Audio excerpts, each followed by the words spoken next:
Good day, ladies and gentlemen, and welcome back to the channel. And for today's exciting edition, we will be putting on a Windsplitter on our Big Bad 2024 Fatboy. But, of course, before we get to that, we've got to look at a viewer bike. Now, this is Loser Lou's bike. And now, I am not calling him a loser.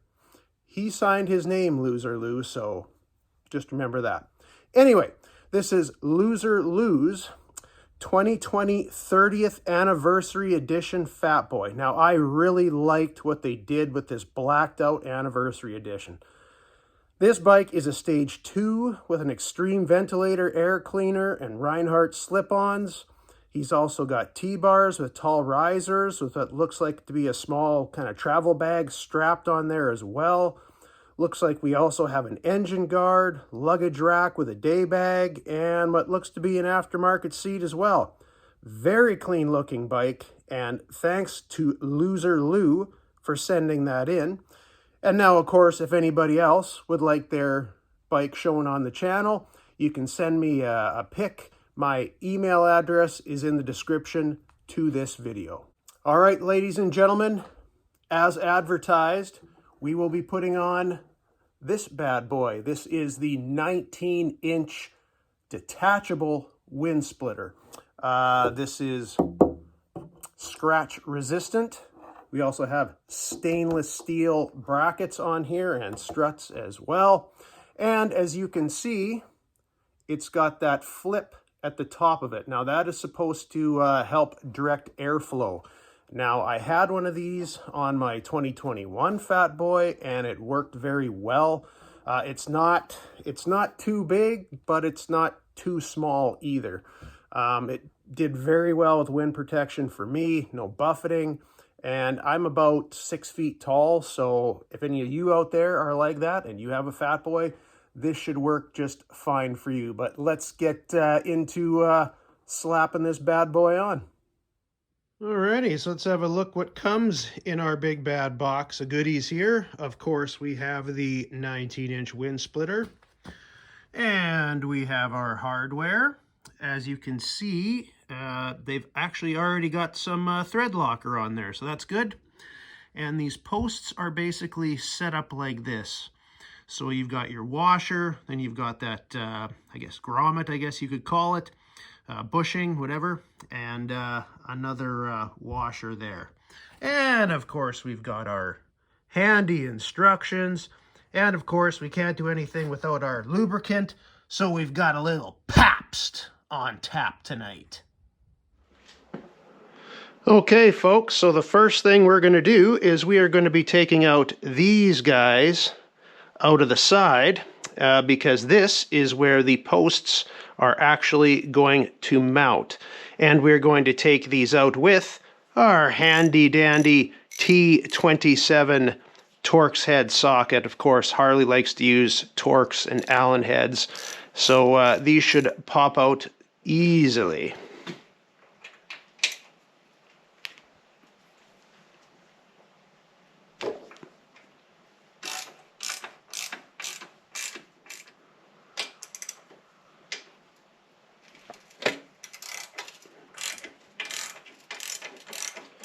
Now, as you can see, we've got her off, and of course, this is held on by our brake line here, so you don't have to worry about this side, anyway, falling off. Now, as you can see, what I did with this is I started this one first, just because this can be a little bit of a pain in the butt just to line up. So get that one started first, and then get one going, and then we can put the next one in.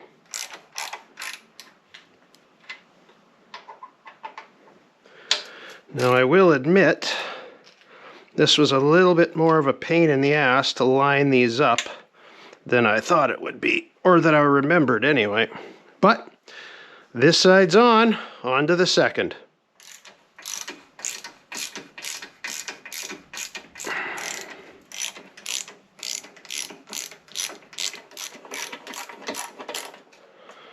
Now this side,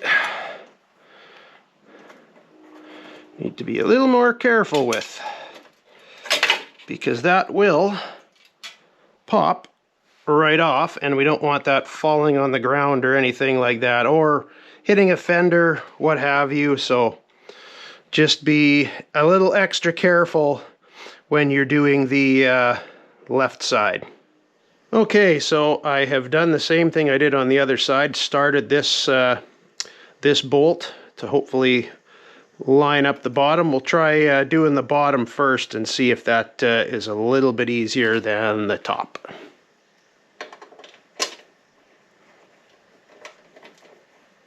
Okay, so this side actually went a wee bit better than the last.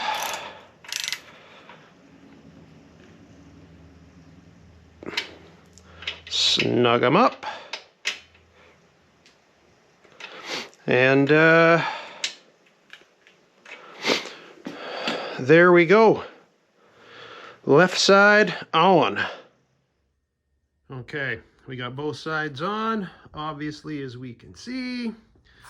So our brackets are basically going to fit right into those little grooves there. And I will admit it's going to be tight probably to start off with till they get a little wore in. Actually, if I had a little tiny bit of grease, I would probably put it on there as well just to help it slide, but might have to give it a little extra push to get it on there the first time, but we'll see how she goes. Well, first things first.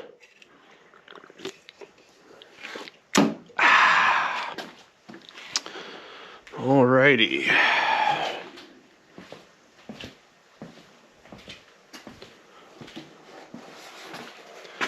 So we're going to slip the bottom in first. You actually might have to give it a little bit of a stretch to get it just fit in there like so. Okay. Lean it back, make sure they are in the grooves as well. Give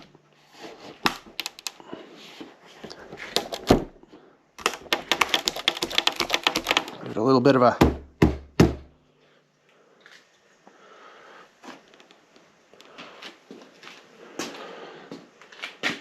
ta-da! There we go. She is on. Doesn't look too bad. As you can see, we are fully on this side. The dog's barking next door. And we look pretty good on this side as well. Yeah, it's not too bad of a windshield. Like I said, not too small, not too big. It's too bad I have all that crap in the back there. Yeah, don't mind the dogs. But all in all, I think it turned out pretty good. Now, when you do take this off, you're going to have to give it a little bit of a yank because, like I said, those bushings are going to be pretty stiff for the first bit. But anyway, that's it for today, folks. Maybe go outside and get a good ride in. And until then, we'll see you in the next one.